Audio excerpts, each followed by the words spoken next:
Halo Beetle Lovers, saya Ferdian. Kali ini kita bakal ngebahas tentang kumbang capit yang jadi salah satu kumbang capit terbesar, yaitu Prosopocoilus girafa.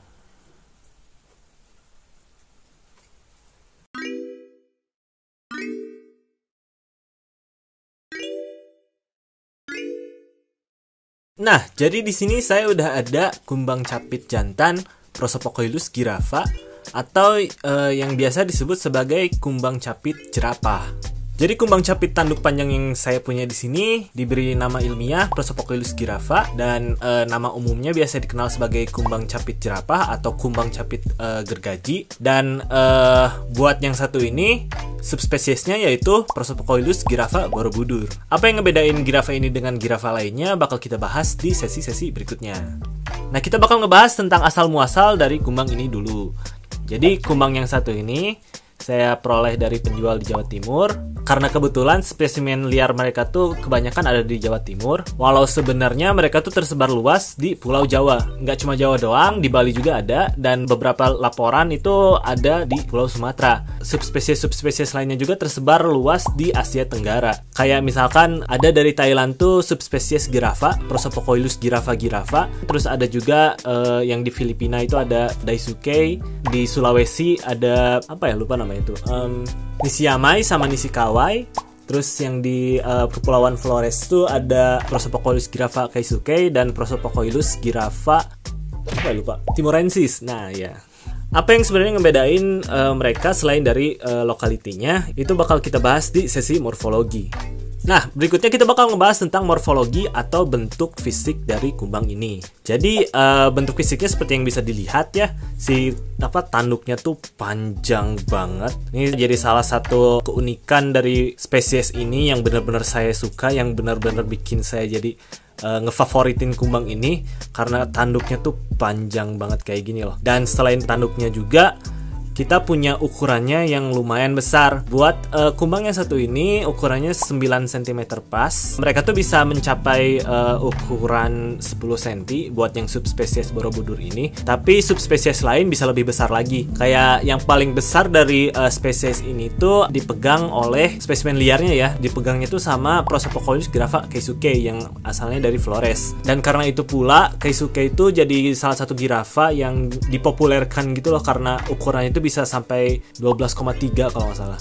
Nah, untuk borobudur sendiri, spesimen liarnya itu paling besar ukuran 99 mm atau 9,9 cm. Buat warna dari spesies ini, mainly mereka tuh hitam. Di elytranya tuh lumayan glossy gini, tapi mulai ke bagian toraks sama kepalanya itu mulai kelihatan doff, jadi nggak seluruhnya glossy. Dan semua subspesies girafa tuh rata-rata warnanya kayak gini gitu, warna hitam keseluruhan, nggak kayak Prosopocoilus pada umumnya gitu yang biasanya kan Prosopocoilus itu jadi kumbang paling warna-warni gitu ya. Nah, girafa tuh semuanya hitam aja kayak gini gitu. Nah, bentuk tanduknya ini bisa dilihat seperti kayak gini. Dimulai dari kepalanya, tanduknya ini meliuk-liuk sampai ke ujung.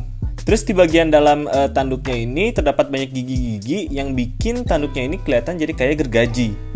Dan ini juga yang bisa jadi perbedaan dan pembeda buat setiap subspesiesnya. Jadi selain dari lokality, kita juga bisa ngelihat bentuk tanduk mereka yang setiap subspesiesnya tuh lumayan berbeda gitu. Tapi itu cuma bisa dilihat perbedaannya waktu tanduk mereka tuh ukurannya mencapai ya ukuran maksimal kayak gini lah gitu. Atau biasanya disebut sebagai telodonte. Nah, bentuk telodonte dari masing-masing subspesies ini tuh cenderung beda-beda. Tapi mereka tuh punya kesamaan di gigi tengah, bagian tengah sama gigi bagian ujungnya. Itu pasti di setiap subspesies tuh 2 gigi ini tuh pasti ada. Dan itu yang jadi salah satu ciri khas dari Prosopocoilus girafa. Nah ya, walaupun buat ngelihatnya juga agak kalau kita ngebedain dari tanduknya juga agak pusing gitu ya, soalnya kan nggak semua kumbang dari subspesies yang sama tuh punya bentuk tanduk yang serupa gitu ya, punya jumlah gigi yang serupa gitu yang benar-benar exact sama gitu. Jadi ya untuk membedakan setiap subspesiesnya ini paling akurat gitu ya, ngelihat dari lokality atau asal muasal mereka ditemukan gitu. Nah, untuk betinanya saya lagi dimasukin ke breeding box dan saya nggak akan ngambil betinanya itu untuk dijadikan konten di sini, soalnya dia lagi bertelur. Saya nggak pengen ngeganggu proses bertelur dia. Jadi saya bakal sertain aja gambarnya. Ya kira-kira bentuk betinanya itu seperti ini. Seperti biasa, bentuk betina lebih kecil daripada bentuk jantan. Badannya itu agak gepeng dan agak lebar gitu, dan jadi salah satu betina Prosopocolus terbesar. Ngomongin itu juga, ngomongin kumbang terbesar juga ya. Prosopocolus girafa ini tuh termasuk sebagai salah satu kumbang paling besar gitu. Dan dari tulisan yang saya baca, Prosopocolus girafa keisuke itu memegang rekor kumbang capit terbesar gitu dengan ukuran 12,3 cm di dalam genusnya sendiri. Di dalam genus Prosopocolus, girafa itu adalah kumbang paling besar gitu. Nggak ada kumbang Prosopocolus lain yang lebih besar daripada girafa. Nah, berikutnya kita bakal ngebicarain tentang karakteristik dari kumbang ini. Saya tuh pernah pelihara girafa kira-kira setahun yang lalu, jadi saya udah mulai agak paham gitu tentang sifat dan karakter itu kayak gimana. Nah, girafa tuh termasuk kumbang yang apa ya, saya sebut sih sebagai kumbang aktif dan reaktif, tapi nggak begitu agresif gitu. Ngerti nggak sih? Jadi dia tuh emang jadi salah satu kumbang yang reaktif gitu ya. Lihat saya, misalkan saya saya iniin itu saya kadang dia tuh kalau emang lagi moodnya bagus, dia jadi kayak nantangin saya gitu, nantangin jari saya.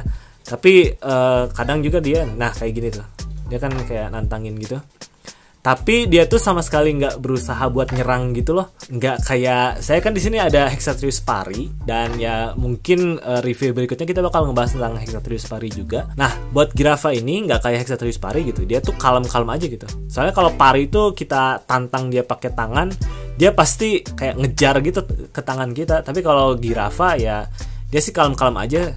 Emang dia reaktif dan agak agresif, tapi nggak begitu nyari celah buat nyapit juga gitu. Bahkan kalau saya tempatin dia di tangan, dia tuh kelihatan ogah banget buat nyapit gitu.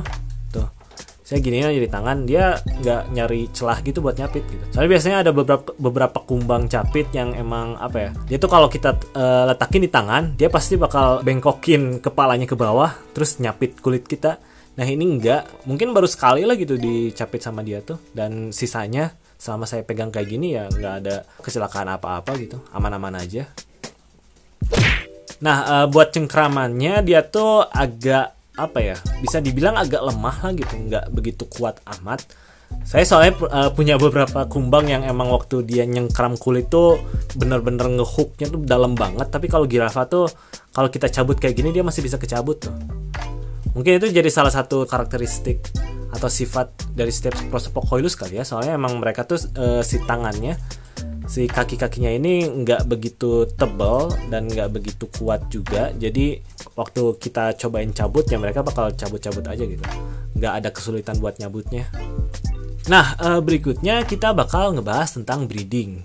Saya tuh ngawinin dia pakai cara kawin pisah. Buat sementara saya tuh biasanya nyatuin betina sama jantannya di wadah kayak gini selama beberapa hari aja gitu, sampai mereka seenggaknya kelihatan kawin. Dan begitu mereka kawin, saya langsung pisahin betinanya dan jantannya dipisahin ke display box.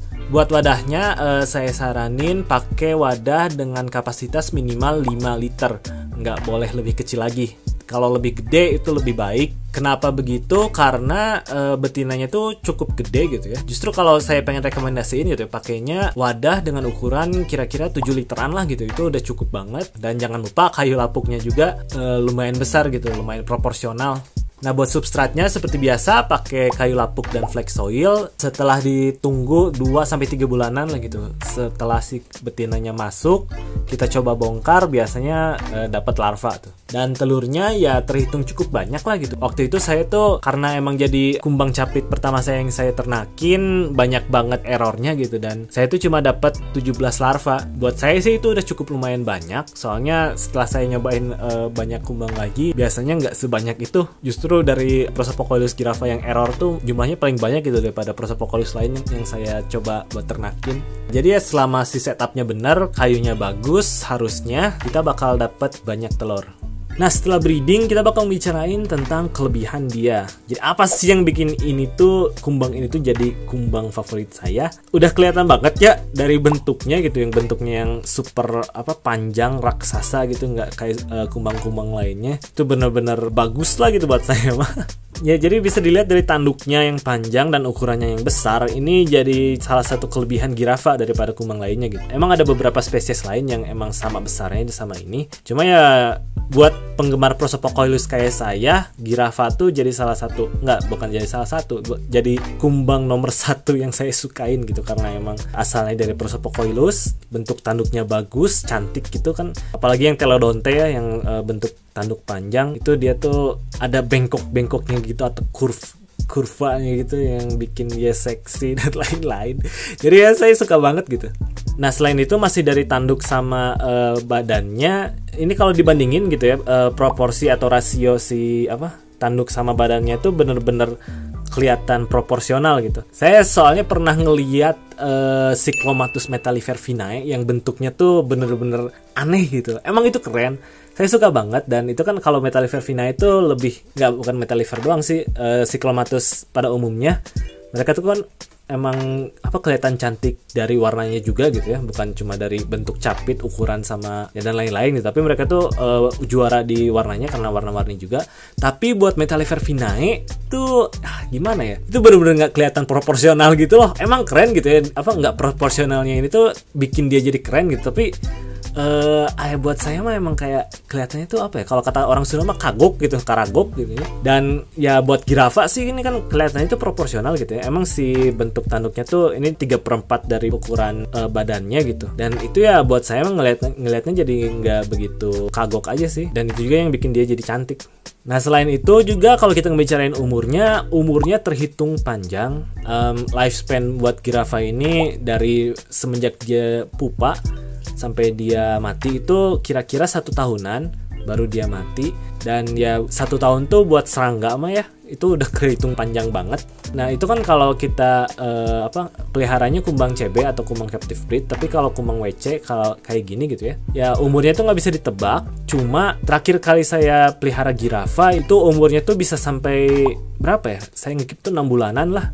Dan itu udah cukup panjang banget umurnya. Nah, selain itu dikawininnya juga gampang, nggak kayak spesies lain yang agresif sama betinanya, kayak misalkan Dorcus titanus yasuoka yang udah pernah saya bahas di video sebelumnya. Kalau Girafa tuh saya setiap kali ngawinin dia gitu ya, masukin aja ke dalam display box yang ada betinanya, 1 hari aja mereka udah kepantau kawin gitu. Jadi ya kawinnya kadang nggak begitu sulit buat si ini mah. Dan seperti yang bisa dilihat ya, dia tuh cukup aktif gitu kalau pengen dimain-mainin. Emang walaupun nggak begitu saya saranin buat sering-sering dimainin, tapi kalau dia dimainin kayak gini kan kelihatan nggak mau diem gitu. Itulah kenapa saya bilang tadi ini jadi salah satu kumbang aktif juga. Nah, ada kelebihan, ada juga kekurangan dari Girafa ini. Jujur saya agak susah buat nyarinya karena ya mungkin ditutup sama bias kalau saya tuh suka banget sama kumbang ini gitu. Tapi ya kalau dipikir-pikir lagi emang ada 1-2 mah gitu yang jadi kekurangannya. Nah, yang saya kepikiran sih kekurangannya itu ya dia tuh lumayan agresif terhadap betina. Saya tadi bilang kelebihannya tuh dia gampang kawin. Tapi kalau kita tinggal beberapa hari selang dia udah kawin gitu ya, dan kita masih tinggal si betinanya satu kandang sama jantan, itu biasanya si betina itu diserang sama dia. Dia kayak jadi lupa diri gitu kalau dia tuh sempat punya cewek gitu. Dan akhirnya ya kalau didiemin terus-terusan gitu sampai si betinanya disiksa terus, ya lama-lama betinanya juga bisa mati gitu. Nah, makanya beberapa breeder luar tuh ada yang ngasih dia kayak safety helmet gitu, dimana si capitnya tuh diamanin pakai zipper dan selang akuarium supaya dia tuh nggak bisa nyapit betinanya. Dan dengan begitu si betinanya itu nggak akan mati karena dibelah kayak Dorcus titanus yasuoka saya dulu. Nah, kalau dilihat dari segi breedingnya, larvanya tuh nggak tahan banting. Dari 17 larva yang saya dapat gitu, yang jadi kumbang tuh cuma 10 ekor. Ya buat saya sih itu mortalitasnya gede banget gitu, hampir setengahnya kan. Jadi saya kasih opini tentang larvanya itu kayak gitu. Salah satu faktor mereka banyak mati juga mungkin karena saya dulu banyak mainin larvanya, dan sebenarnya itu nggak bagus. Hasilnya udah kebukti banget dimana banyak larva yang mati. Jadi ya sebisa mungkin gitu kalau kita punya larva, mau larva apapun itu, bagusnya ya didiemin aja gitu. Nah, overall buat kumbang ini saya kasih nilai ya tentu aja lah 5 dari 5 gitu ya. Karena ini jadi salah satu kumbang capit favorit saya. Ini tuh kumbang yang benar-benar cocok buat kalian yang nyari kumbang yang aktif tapi nggak agresif. Seperti yang bisa dilihat di mana dia terus-terusan jalan di tangan saya tanpa nyoba buat nyapit saya gitu. Jadi ya kalau emang kalian nyarinya kumbang kayak gitu yang besar reaktif tapi nggak agresif gitu ya, saran saya mah carinya kayak gini gitu. Cakep banget soalnya. Nah, mungkin segitu aja review kali ini. Saya Ferdian dan itulah Prosopocoilus girafa Borobudur.